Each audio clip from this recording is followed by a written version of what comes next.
Hello, welcome to Statecraft IAS and Social Perspectives Sociology in Newspaper series. In this series, we shall discuss daily news articles in sociological perspective and revise relevant sociology related UPSC mains concepts with the help of a newspaper on daily basis. In today's video, we have an article saying, "Why have faith in the Great Indian Experiment?" It is written by Rajiv Bhargava, a prominent sociologist and a professor in prominent universities. His articles can be regularly followed for insights into sociology. Now he says, India's pluralism, part of our living cultural memory, successfully inhibits religious adversaries from turning into permanent enemies. Going into the contents of the article, he says, humankind benefits more from diversity than brute uniformity. No one person or group can develop the entire range of thoughts, practices, and goods necessary for survival and flourishing.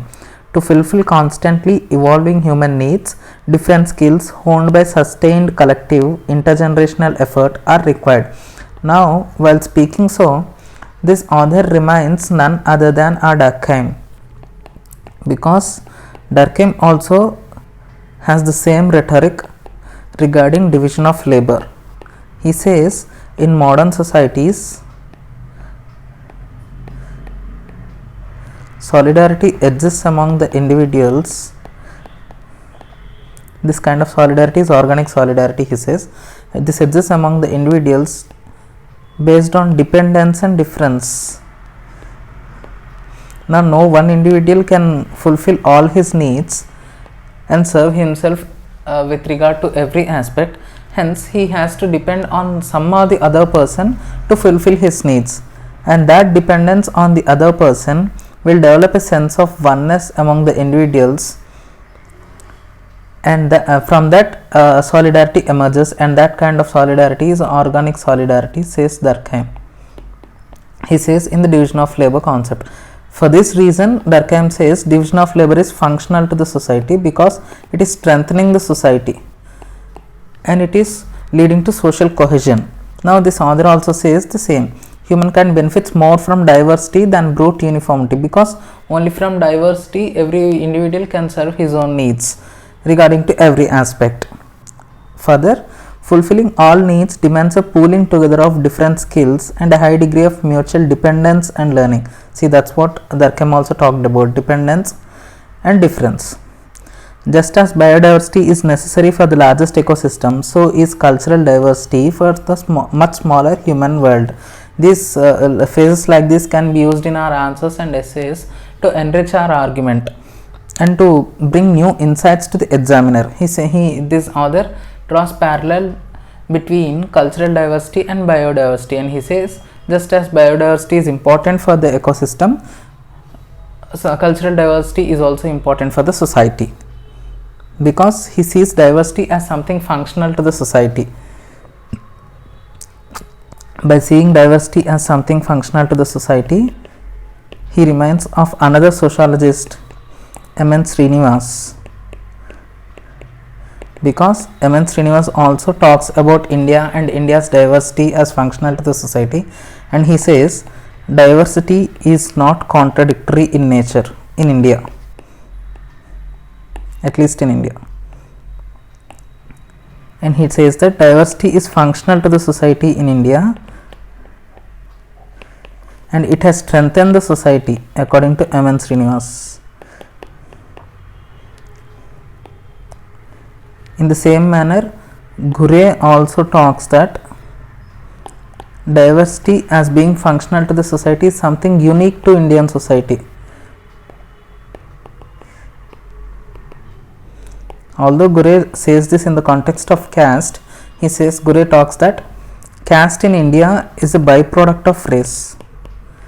As soon as the racial differences emerged between Aryans and Dravidians, caste has born, and hence caste is a byproduct of race for Ghurye, but it is unique to Indianness because with this caste differences and religious differences,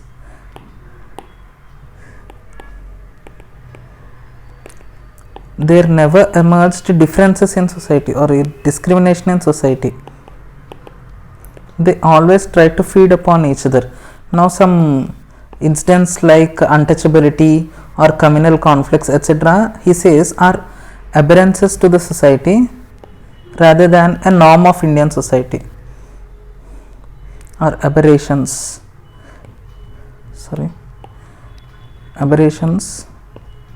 rather than norm of Indian society.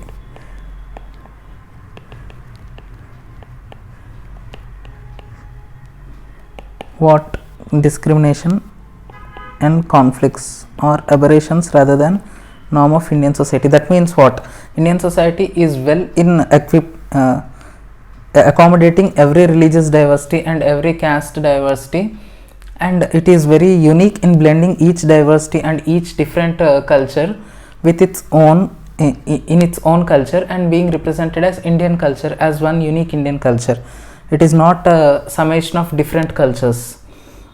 Further, the author says royal patronage was extended to non-Muslims, modeled on a pattern set by previous Hindu, Jain and Buddhist rulers. This can be quoted as examples to support our argument. The Gorakhnath Mutt in Jagbar received grants from virtually every Mughal ruler. So did the Mutt in Gorakhpur also. India's pluralism successfully inhibited religious adversaries from turning into permanent enemies and encouraged peaceful cohabitation.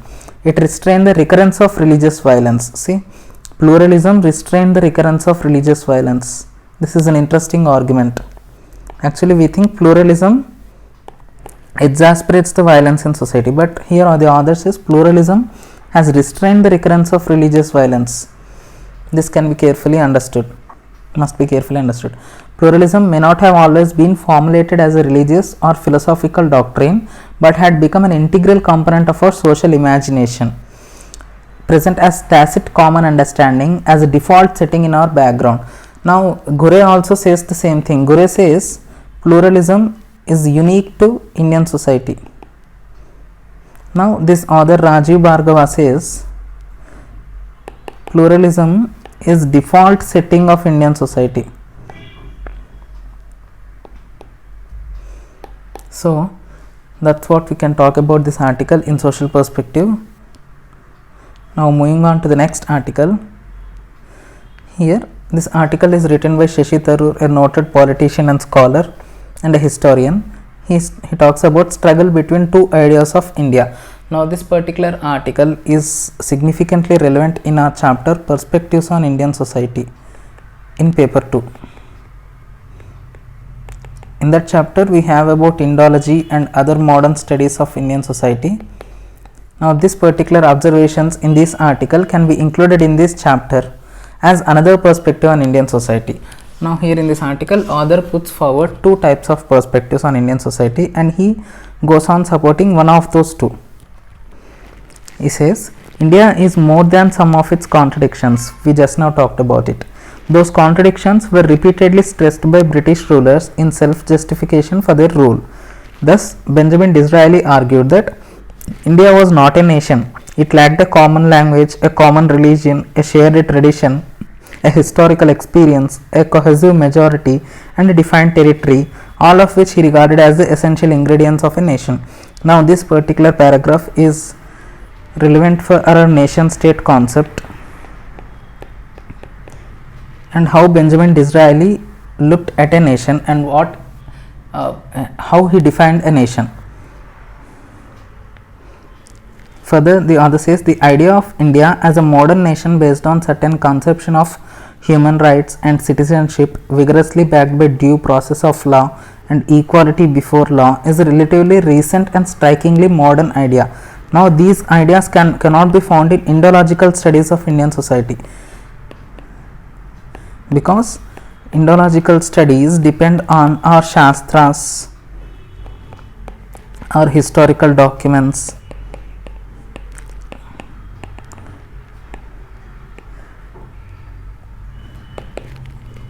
or archaeological findings,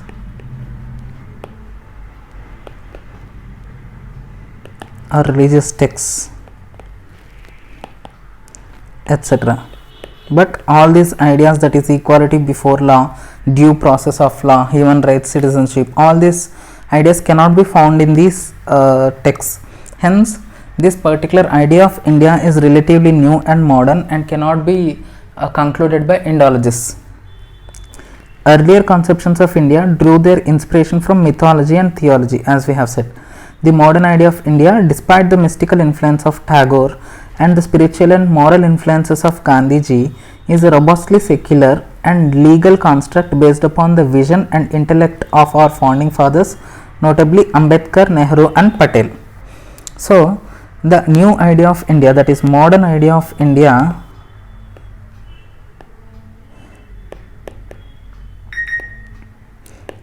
emerges from the ideas of founding fathers, the author says, like Ambedkar, Nehru and Patel. The law will be the bedrock of the national project according to the new idea of India.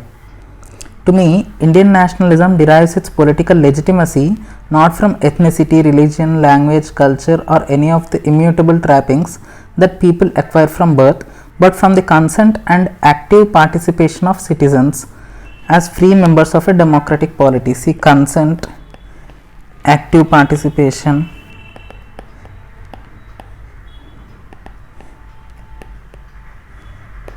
these are the ideas necessary for new India, whereas old India is something different. Old India says dividing our people into majority and minority, Hindu and Muslim, Hindi speaker and Tamil, nationalist and anti-national is fundamentally un-Indian and fails to reflect the real nature of our society. See, our society is not like this.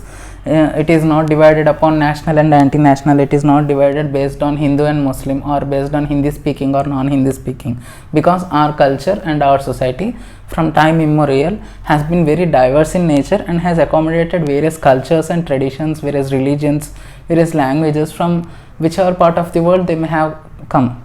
So, our idea of India should not be so narrow that it is just national or anti-national, or it is just Hindi or non-Hindi, or Hindu or non-Hindu, like that. The suggestion that only a Hindu and only a certain kind of Hindu can be authentic Indian is an affront to the very premise of Indian nationalism. Exactly. Indian nationalism is not something that bows to the arguments like this. Hence, the author presents here two kinds of Indian nationalism and two kinds of the ideas of India. One is being very narrow in nature as something Hindu versus non-Hindu, national versus anti-national,